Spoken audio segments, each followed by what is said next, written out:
Por meio desta oração, eu venho, Senhor, ó Pai querido, apresentar a minha vida, a igreja, pedindo, Senhor, que o Senhor abençoa a sua igreja, abençoa cada pessoa que está aqui e aqueles que não estão aqui. E aqueles que estão lá no hospital, na UTI, que o Senhor envia um agente da cura para dar saúde para aqueles que estão enfermos. E aqueles que estão em casa, também passando por problema, que o Senhor os visite. E nós que estamos aqui, que o Senhor nos guarda e nos livre e fala conosco por meio da Tua palavra. É o que eu te peço juntamente com a igreja, agora e sempre. Amém. Vamos ler então. Romanos capítulo 6 e o versículo 1, que diz assim: portanto, que é que vamos dizer? Que devemos continuar a viver no pecado, para que a graça de Deus cresça ainda mais? É claro que não. Já morremos para o pecado. E então, como podemos continuar vivendo nele?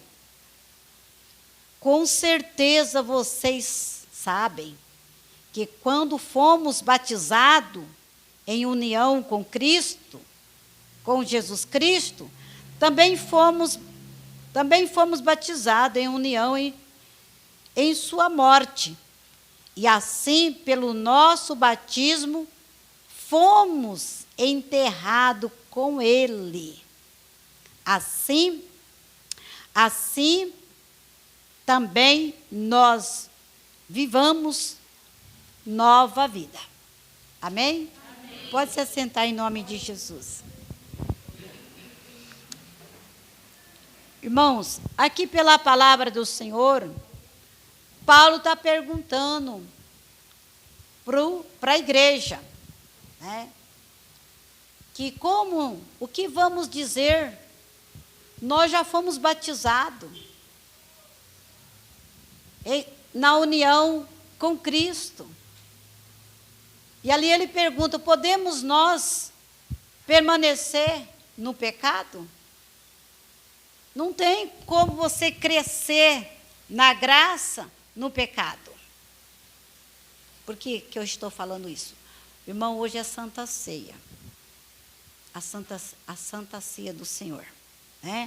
A Ceia do Senhor. Então nós vamos estar nos preparando.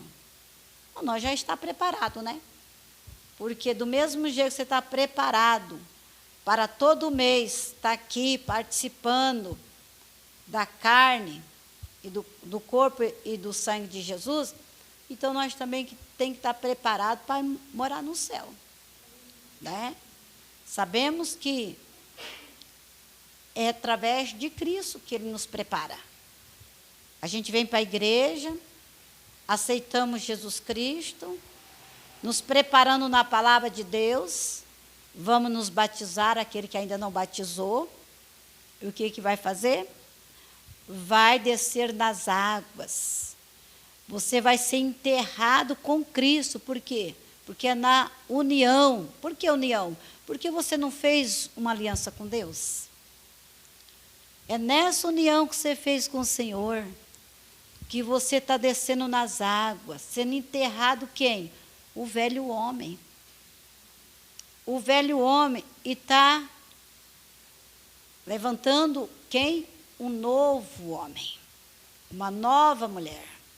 Então, os seus hábitos antigos têm que também estar sepultados.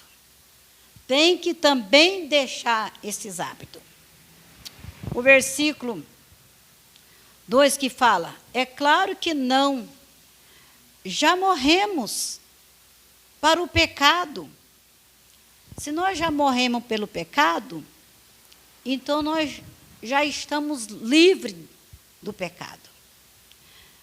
A Bíblia nos fala que quando nós faz devoção de seguir uma pessoa, nós servimos aquela pessoa com toda a lealdade.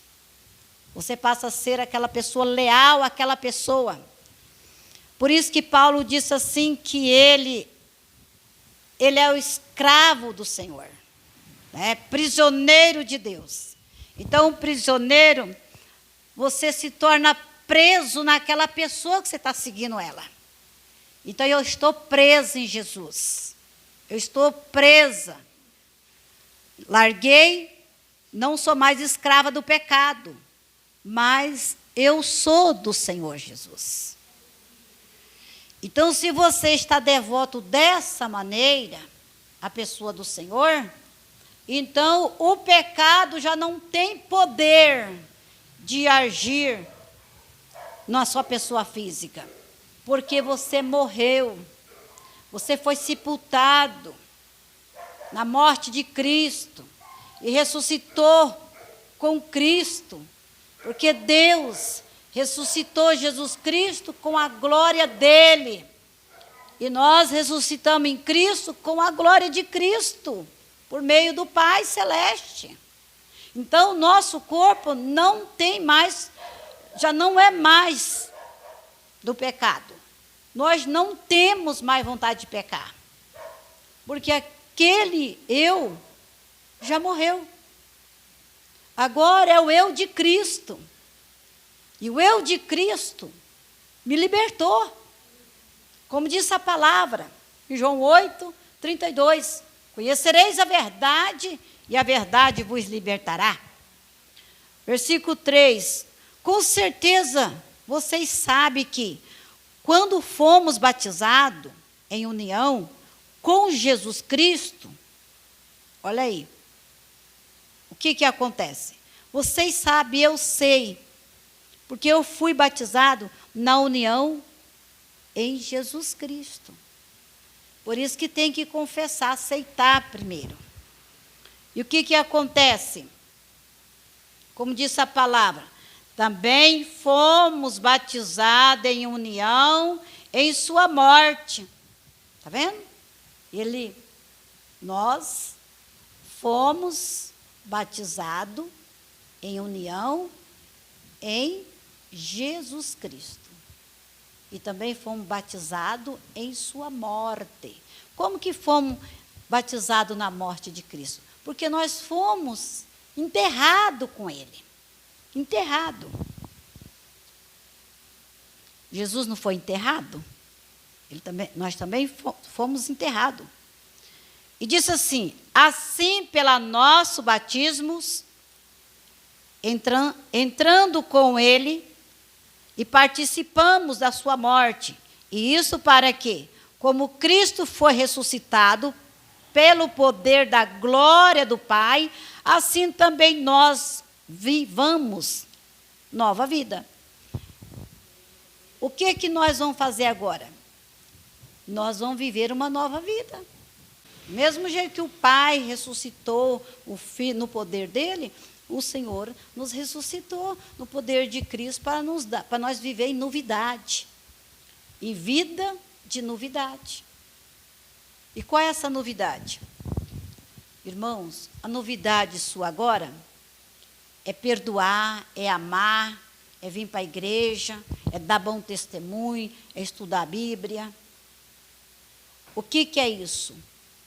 Nós ofertamos, Senhor, porque nós somos criados por Deus para ser adoradores de Cristo, não para ser adoradores do mundo, e nem para nós fazer nossa vontade, mas sim a vontade do Senhor. Está vendo? O versículo 11, que nos fala, vamos ver o versículo 11. Assim também vocês devem se considerar como mortos para o pecado, mas vivos para Deus, em união com Jesus Cristo. Está vendo? Você consegue se considerar como morto pelo pecado?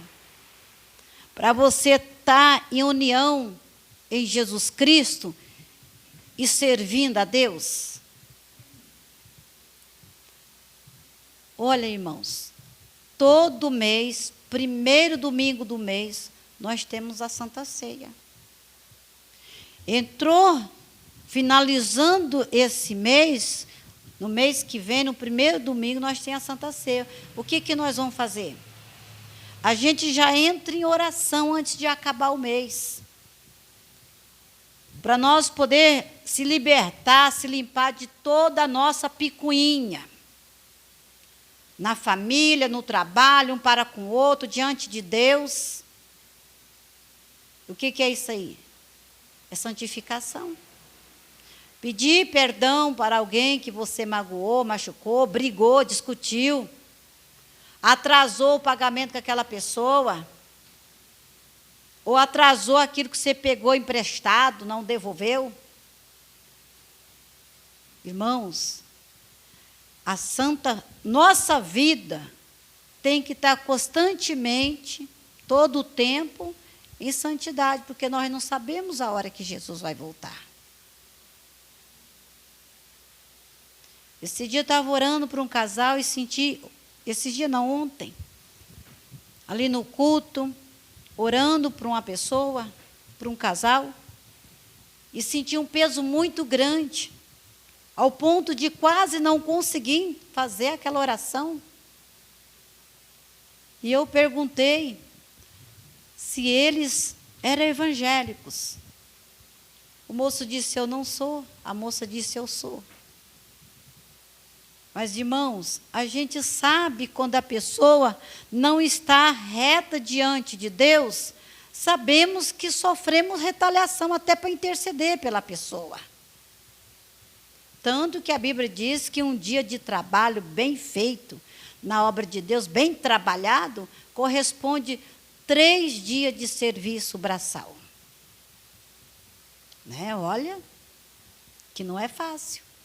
Então, irmão, por que eu não estava conseguindo interceder por aquela pessoa? Por causa do pecado. Sabe? Não confessada a Deus. Porque uma pessoa desvia do caminho do Senhor e aliança com o pecado, aquela pessoa está pecando mais daquele que não é da aliança. Então, irmãos, hoje, não é hoje que é dia de conserto. Todos os dias é um dia santo para Deus. E todos os dias nós temos essa obrigação, esse deveres de estar nos preparando. Não somente para esse dia estar na igreja, mas pedindo para o Senhor nos preparar para a volta dEle. Para a volta dEle. Você pode falar assim, não, eu vou me preparar porque eu ainda não recebi meu salário, eu quero levar o dízimo. Não, irmãos. Não se prepara dizimando. Não se prepara dizimando. Se prepara obedecendo. Obedecendo. Nós temos que fazer como Paulo, lá no livro de Efésios, se eu não me engano, capítulo 4, versículo... Efésios 4, e o versículo 12, você vai ver que ali fala da pessoa que está em Cristo, quase no finalzinho do 12, ele fala, bem ajustado. Nós devemos ser crente bem ajustado em Jesus Cristo. E dividir as tarefas. Fala do trabalho, da divisão do trabalho. Sabe? Então, o que nós temos que fazer? Nós temos que buscar mesmo. Não é buscar dom, porque Jesus já é o dom da nossa vida, a salvação já é um dom.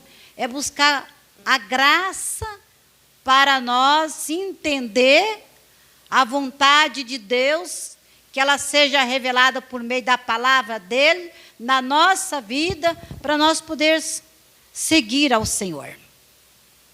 Amém? Amém? Então, vamos ler o versículo 12. Que o pecado, portanto, não domine os corpos mortais de vocês. fazendo que obedeça os desejos da natureza humana. Que o pecado não domina sobre o teu corpo, para que não leva você a fazer o desejo da carne. Sabe? Desejo de pecar. Na sua natureza, na minha natureza humana.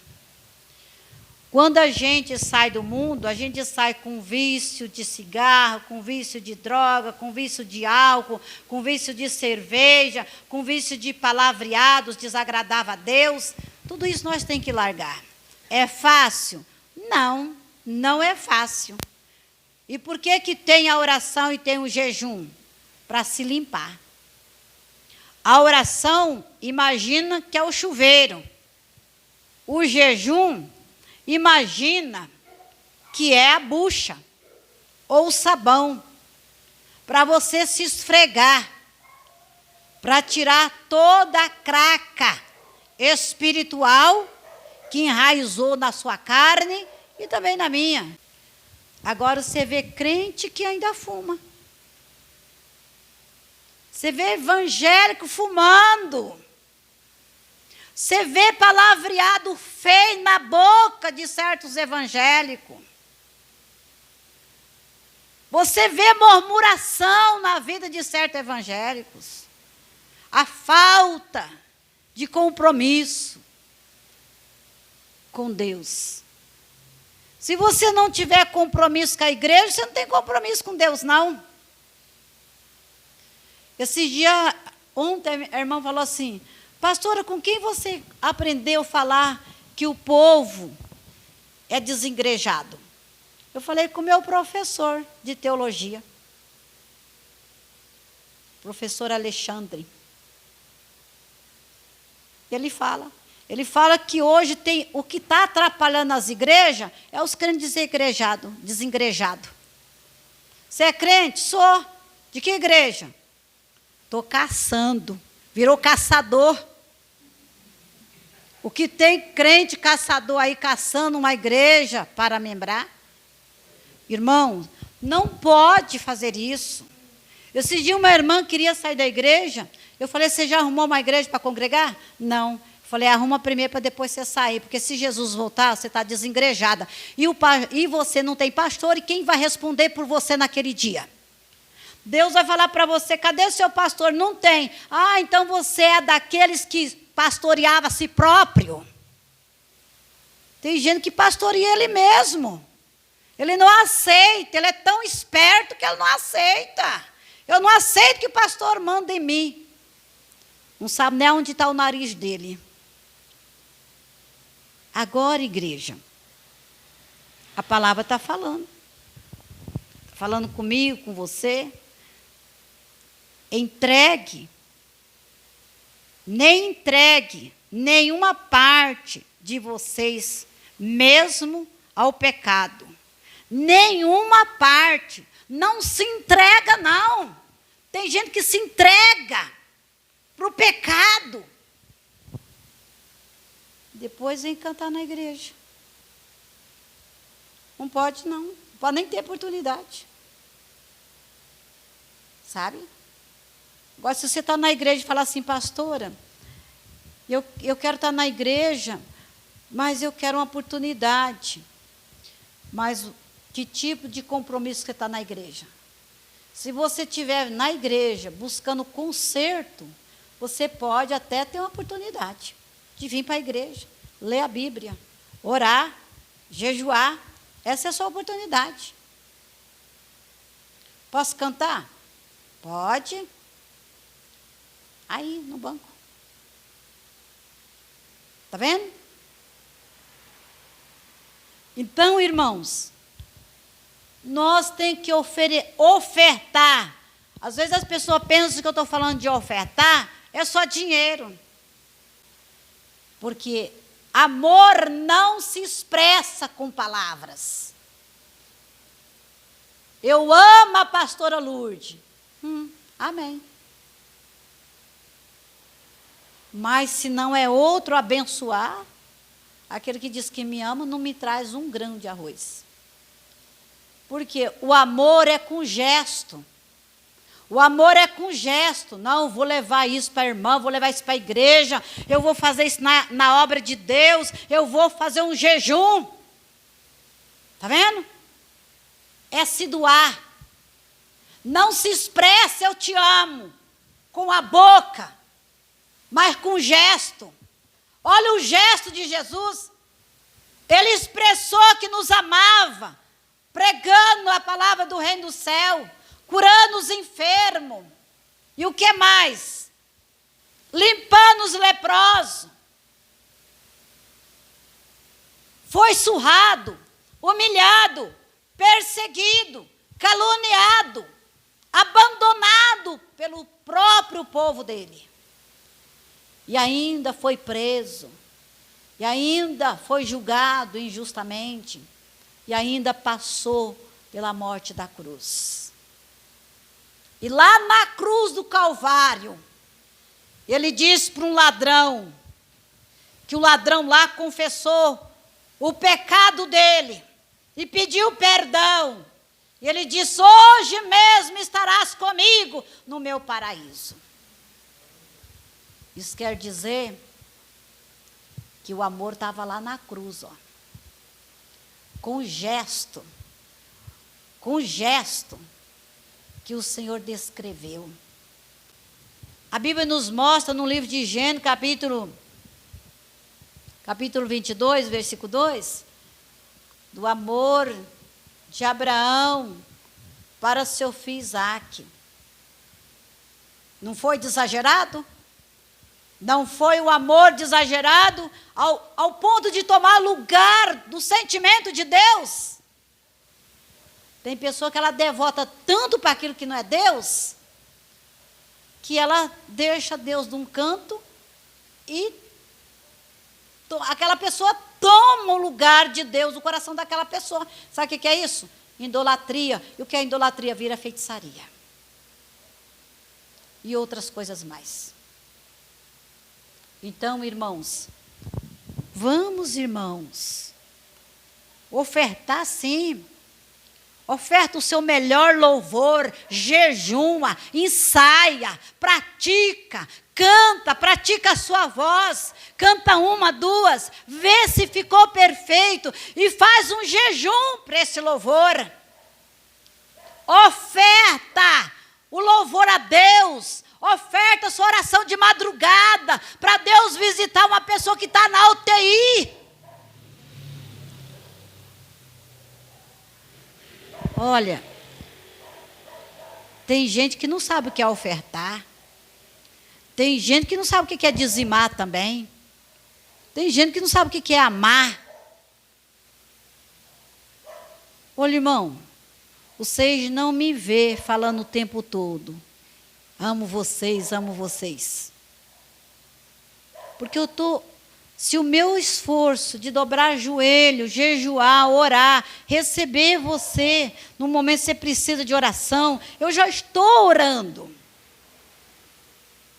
Então, eu vou fazer com gesto.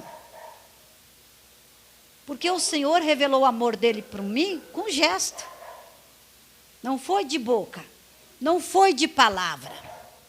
Então, se você ama alguém, mostra com gesto. Mostra o quanto aquela pessoa é importante para você, mas não pode ser mais do que Deus. Tem pessoa que está tão com medo, que acha que o lugar mais seguro para ele não morrer é a casa dele. Pois é esses que morrem mais rápido. Viu? Porque o que Paulo falou? Se eu morrer, para mim é lucro? E se eu viver? Irmãos, se ele morresse é bom, se ele ficasse, glória a Deus. Então, irmãozinhos, igreja do Senhor, vê o que nós estamos fazendo com a nossa vida. Eu ando preocupada comigo mesmo, perguntando: Deus, eu prego, mas é isso mesmo? É dessa maneira, Deus. Porque eu quero assim, que vocês imaginem um carrinho surtido de alimento. É assim, nosso veículo espiritual tem que estar surtido da palavra de Deus na nossa vida. Para que você tenha para fazer uma cesta básica espiritual para alguém. Não é só alimento que perece, não. É o alimento que não perece. Irmão, o que Deus pôs no seu coração, deixa o Espírito Santo transportar para outras pessoas. E vai transbordar seu ser, as palavras vai vir no seu coração, na sua boca, e com conhecimento dentro das Escrituras para você falar que é Deus quem está falando realmente com você. Olha, nós temos que largar de ser crente mimado, e crente vocês oram, crente das 6 horas, e crente convencido, e crente avarento. Sabe? E o que é pecado? Avareza é pecado. Vai ler a Bíblia. Vamos ler a Bíblia, gente. Sabe? Então, igreja, escravo da justiça. Nós temos que ser escravo da justiça. É se envolver tanto com ela, que nós não tem mais tempo. Eu sou, como Paulo disse, eu sou prisioneiro, escravo do meu Jesus. E onde Ele me mandar eu ir, eu vou. Aonde Ele falar fica, eu fico. Irmãos, meu filho era pequeno quando eu comecei a trabalhar. Trabalhei bem cedo na obra. Só que um dia eu falei para Deus, se o Senhor cuidar dos meus filhos, aonde o Senhor me mandar eu ir, meus filhos nunca vai ser impedimento para mim fazer tua obra. E desde pequeno, sempre tinha alguém para cuidar dos meus filhos, para me fazer a obra. Mas também nunca deixei de zelar da minha casa e dos meus filhos. Mas falava para Deus, eu estou aqui. A hora que o Senhor falar, vai, eu vou. Meu filho nunca vai ser impedimento. E meus filhos nunca foi impedimento de eu servir a Deus, ou fazer visita, ou ir atender uma pessoa. Sabe? Ou receber alguma pessoa na minha casa. Sabe? Nunca foi. Tem comida? Come pão. Tá? Não tem café? Bebe leite. Não tem leite? Bebe a água. Mas graças a Deus que nunca faltou. Viu? Porque realmente tem um povo que me ama. Que ama a minha vida, que ama meus filhos, que ama a minha casa e que não me deixa eu passar falta de nada. Tanto que eu não fico nem pedindo para vocês. Eu peço mais para os outros do que para mim. Amém? Então, irmãos, daí você faz de você o escravo da justiça. Eu quero ser justa. Está no Salmo 23. E o Senhor quer que nós seja justo. Então, se você quer seguir a Jesus, Ele disse assim, larga tudo. Mateus 4, versículo 19. Larga tudo. E serve a Jesus. E Ele disse assim, no livro de Mateus também, Ele fala para você seguir a Ele. No livro de Lucas também, Ele fala para você seguir Ele. E no livro de Apocalipse 14,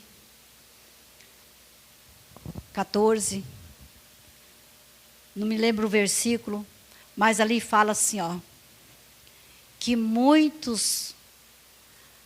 que alguns largaram, seguiram a Jesus de uma tal maneira que esses ficaram puros, não se envolveu com sexo com mulher. Está escrito desse jeito na Bíblia. Por quê? Porque fizeram um propósito. Paulo mesmo não se casou.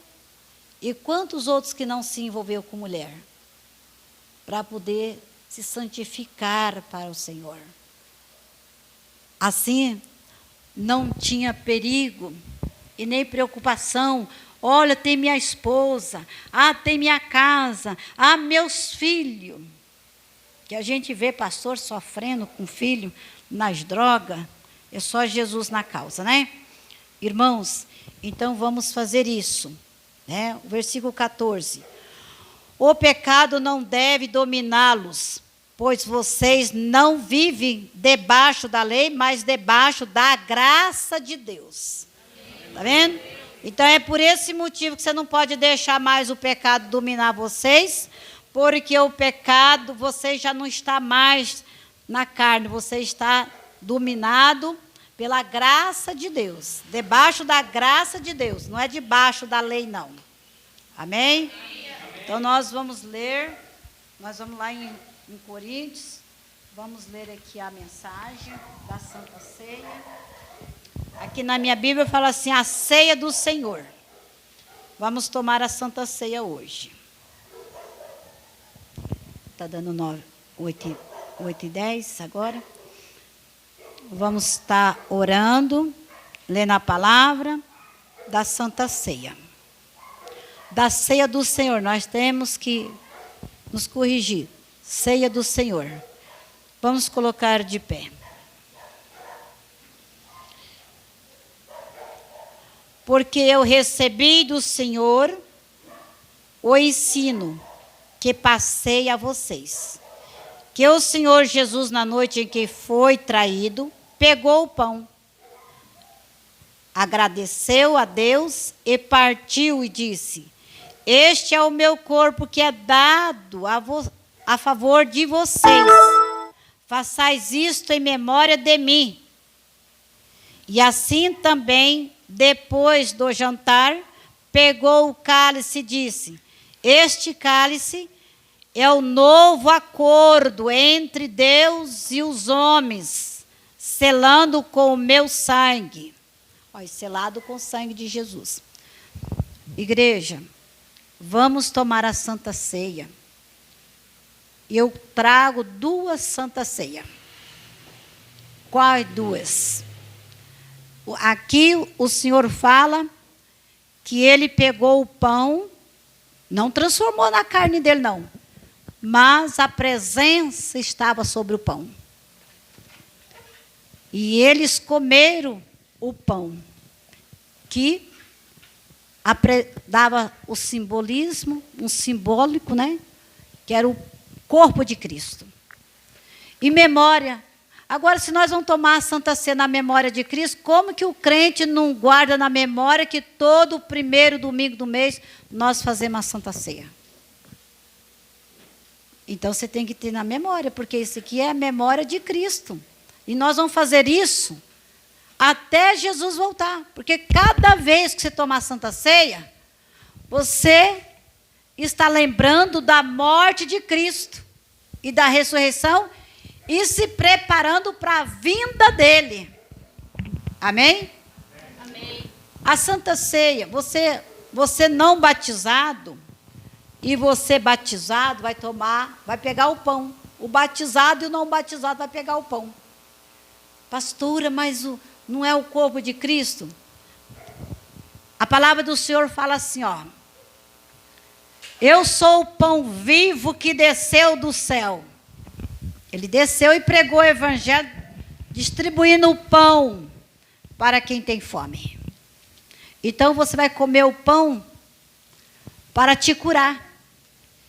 E os crentes batizados vai comer o símbolo da carne de Cristo para lembrar da morte de Jesus. E os católicos vai comer o pão para ser evangelizado. E vai tomar o cálice da água que simboliza batismo e a palavra de Deus. Então, tem 2 diferenças para o católico e para o crente. Por quê? Porque os católicos também dizimam, oferta, vem na igreja. Não é mesmo? E às vezes a pessoa está parada, está como desengrejado, então aqui nós vamos te recolher. O católico desengrejado, o que está parado, nós vamos te colher agora, para que você participe conosco. De uma maneira diferente, mas não deixa de ser uma festividade, aonde não estamos fazendo exceção de ninguém. Amém? Senhor meu Deus e meu Pai, nesse momento de oração, eu venho apresentar a igreja e todos os irmãos que estão aqui nessa noite. Ó Pai querido, que vai participar da carne de Cristo e do pão vivo que desceu do céu e do cálice da água e do cálice da videira. Pai querido, que o Senhor nos abençoe com a bênção da cura, do perdão, e que nós também liberamos perdão para aqueles que têm nos aborrecido e aqueles que têm nos perseguido. Que o Senhor nos perdoa e nos dá o perdão, e nós alcancemos o perdão de Cristo, perdoando também aqueles que têm nos ofendido. Que o Senhor nos prepara nosso espírito, nosso coração, para que nós podemos estar numa só fé, no seu amor, participando com os nossos irmãos, um com os outros. Nós te louvamos e te agradecemos agora e sempre. Amém.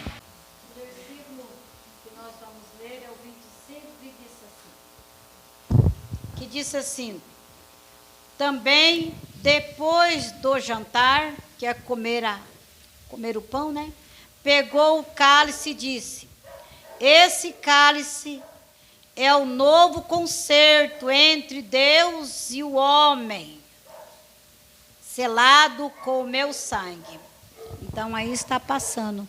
Você pode tomar o cálice da água, que vai também purificar, e você que está preparado vai pegar o cálice da videira.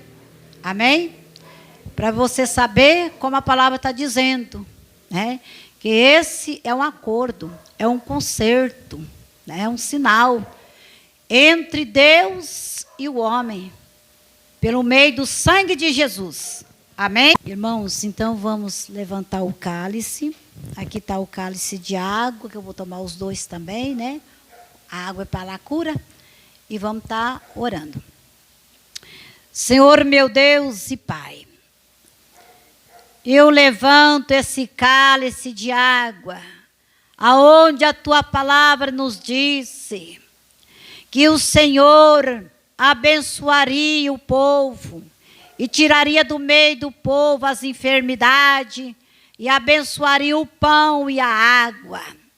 Que o Senhor transforme esse cálice da água na cura, no remédio, para aqueles que beberes, o mal que estiver sentindo, instantaneamente seja eliminado em nome do Senhor.